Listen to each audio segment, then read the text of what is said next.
Hi, it's Ken, and you know I've got something important to say because I've got my headphones on and my microphone set up, which I usually don't do because I hate headphones, and without them, I don't know if this microphone's working or not because it can be a little temperamental because I've got cheap cables and stuff.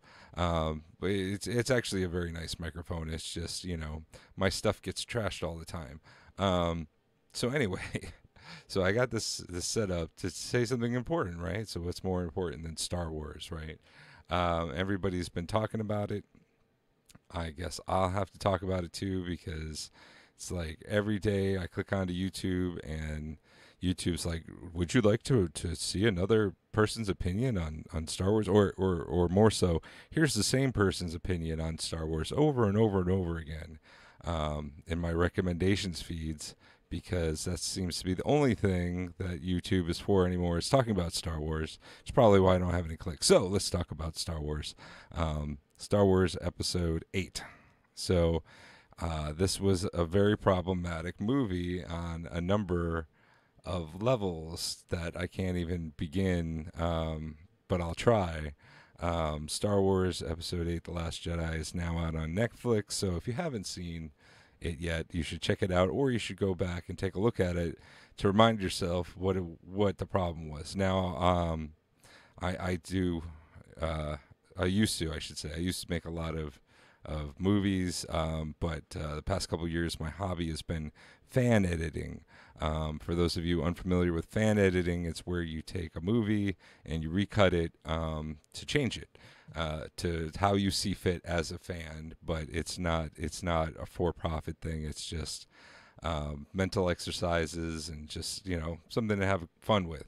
Um, and a lot of people do it. And the number one movie to do fan edits with is Star Wars, and I've never done a Star Wars fan edit. I like to do like old like '80s movies is a big thing for me. So and '90s TV shows. So if you ever get to check out my fan edits, you'll get to see some of that kind of stuff. And I like to do what's called a fan mix. So there's two types of fan edits. There's the fan fix, and then there's the fan mix. The fix is what's referred to is when you as a fan think the movie is broken and that it needs to be fixed somehow. So you think that the people who made the movie did a bad job. So you're re-editing the movie to do a better job because you see a better movie in there. Of course, the most famous of these is the Star Wars the Phantom Edit, which is a re-editing of the Phantom Menace. I don't know if you can hear the fireworks in the background. It's almost 4th of July. But anyway, so the Phantom Edit, you should go check it out. It's actually makes episode 1 much more enjoyable. It's downright fun to watch. I really recommend you check it out. Sometimes it's referred to as the No Jar Jar edition, but that's actually not the name of it. And Jar Jar is in it, but way less. Of course, then you have your fan mixes where you're trying to create something that's new and different, which is usually what I do, and that would be stuff like I always mispronounce their name. Hold on a second. I gotta bring it up to see because I don't want to do this wrong. So let's go to YouTube real quick, and I want to see it's the Aquanauts, Aquanauts,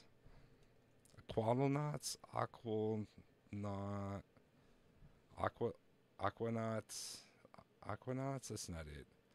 Aquanauts. Yeah, Star Wars. It's not the. It's the oral knots. The oral oral knots. That's why I can't remember your name. What's an R? I don't- what's let's look up what an oral is. What is an oral?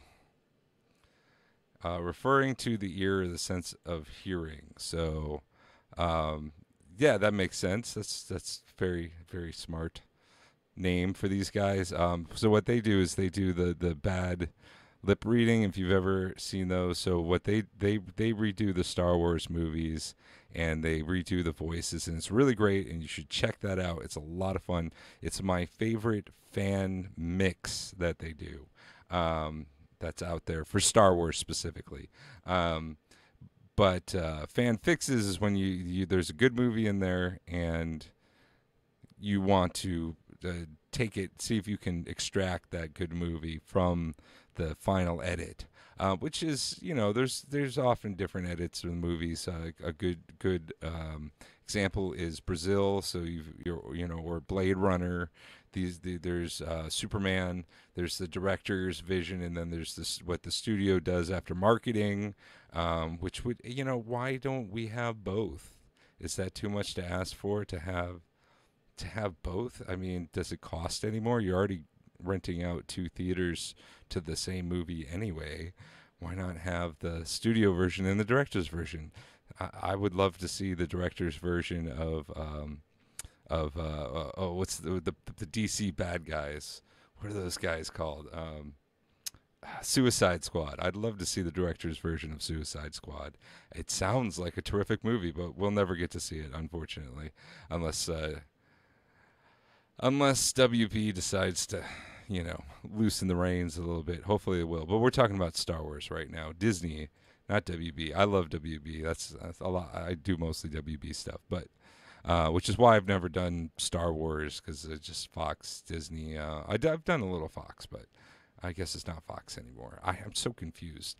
But anyway, so there was a recent fan edit that came out. It was on Reddit, and it was called I forget what's the term where you're bad to the misogynist, this misogynistic edit, right? Which this just sounds strange, but basically they cut all the women out of the movie. I didn't watch the whole thing. I watched like a little bit, and I was like, this just because they cut too much out, I was already could tell it was going to be bad. So, because that's what happens when I mean, half the cast is women. If you take the women out, then you've got no story, which is not that's not a fix.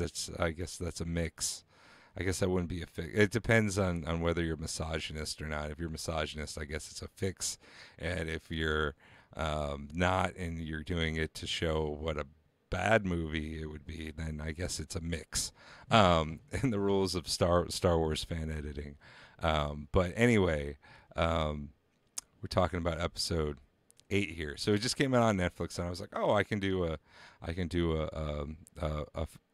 my first fanfic Star Wars, because I saw it in the theater and I spent way too much money on it, and it was, for starters, let's just start about the runtime, okay?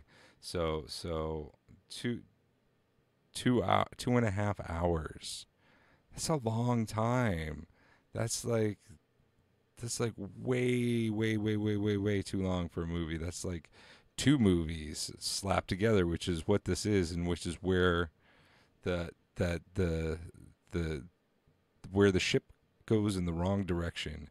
And you've got the Rose, and you've got the Finn. All right. Now, a lot of people have been talking about interconnectedness, right, in film, and this has been a big thing, right?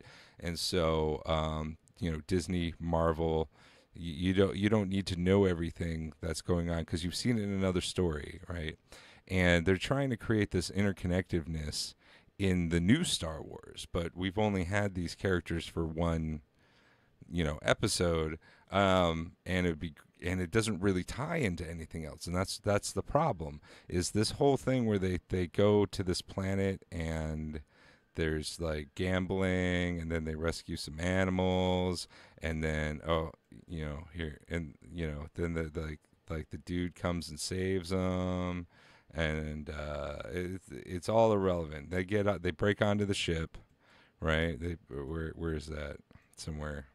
They break onto the alien ship, and Rey's there, and they save Rey, and yeah, I guess that's good. But she could have gotten away on her own. I mean, did she even leave with them? I don't remember. I haven't rewatched it yet all the way through.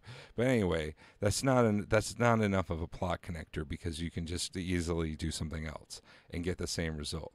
And so yeah, I mean, we did get this battle was supposed to be a great battle, and we got shortened on it because we had to pack so much of this story in, right? And so then, anyway, they come back down to the planet. If you haven't seen, spoilers! If you haven't seen it, it's on Netflix. Watch it.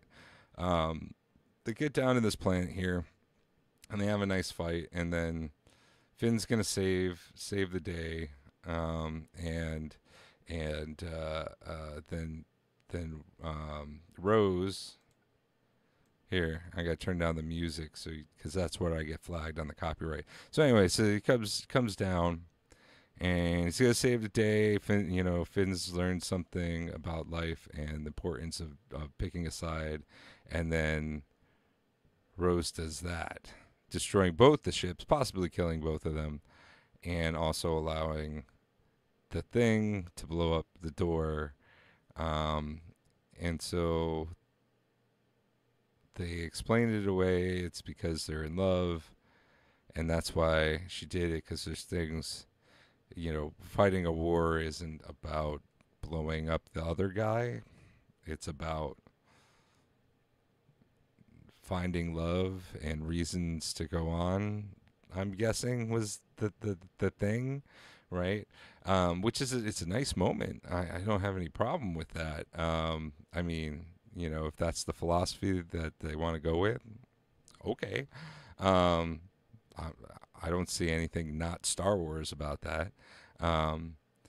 But if you don't have that whole adventure, right, where they go to the casino planet and they blah blah blah, right, then it doesn't make any sense why these two characters are hooking up, right? So that's the interconnective moment they're trying to build, but they don't have the story in the other movies to go with it, because instead of doing multiple stories in this universe, this new time period, not universe but time period, you can't interconnect to anything because everything's all prequel.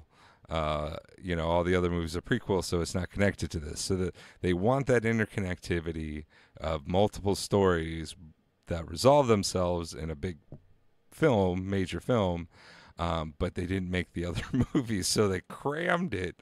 They crammed it into this one, and that's really where it goes wrong. And this is we call it the baby in the bathwater in editing, right? So this is the baby. This is what they want to keep, right? And then all this casino planet stuff, wherever the crap that is, somewhere here. So this is the oh, that's Ray doing Ray stuff. Where to go? So this is all the bathwater right here, right? This is all bathwater. We don't need this, right? And you can't you have sometimes, this is a saying in editing, sometimes you have to toss out the baby with the bathwater. And the director, producer, editing staff, I can't say one person was responsible because I wasn't there, but somebody in there had enough pull to say, no, we have to save the baby, right? And that's where it screwed up, because if you got rid of that, and yes, some of the jokes were out of line, but if you just got rid of that, right? This is my theory. I'm gonna try and fan edit it. I don't think I'm gonna release it. But it's just for my own sense of wonderment. Is that really what I'm guessing? It's gonna probably bring the movie down to at least 2 hours, which is I'm hoping much more relevant. It might not be as long as that. It might just feel long because it's not part of the story. That's when something feels longer than it is in drags, is because it's not relevant to the main story. You know what I'm saying? This is like they tried to cram a season of TV into a single film. That's really what this whole movie feels like, because there's a lot of great stuff in there.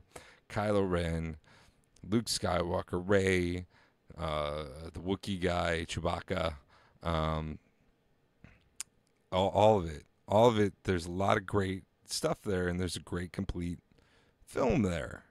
Um, but unfortunately, there's this other short film that's been kind of crammed in there that just doesn't belong anywhere. That's really what happened, and so I can't. It's made me lose trust in Star Wars. Now I'm glad they're still making the new movies. I don't at this point I don't really care. I've had a great life as a Star Wars fan, making movies with toys as a kid, and inspirational for sure. Empire Strikes Back, yeah. Even the prequel movies, they have their thing, and I'm glad that it spurns so much stuff in the fans, like this Oral Knots. Go check out the Oral Knots. Here, let me put it on the big look. These guys, the Oral Knots, right here. You should go check out their Laser Moon Awakens. So they do everything. They do all the Star Wars. The Friend Zone. I love, that's my favorite. The Friend Zone is awesome, and you should check it out. But just watch them all in order, because they created a whole new Star Wars universe out of it, and the voices are spot on, and it's just funny and fun, and that's what we want in our stories. So anyway, that's my Star Wars 2 cents thing that I've done now, and YouTube. Please take it into the winds and tell everybody, and please subscribe and ding the bell, because like everyone else, I lost my funding. My videos have always been popular, but nobody wants to subscribe. So please subscribe, please. Maybe I can get a bunch of subscribers again and get my monetization back. So thanks, guys. I will see you at the movies. No, just joking. I don't leave the house.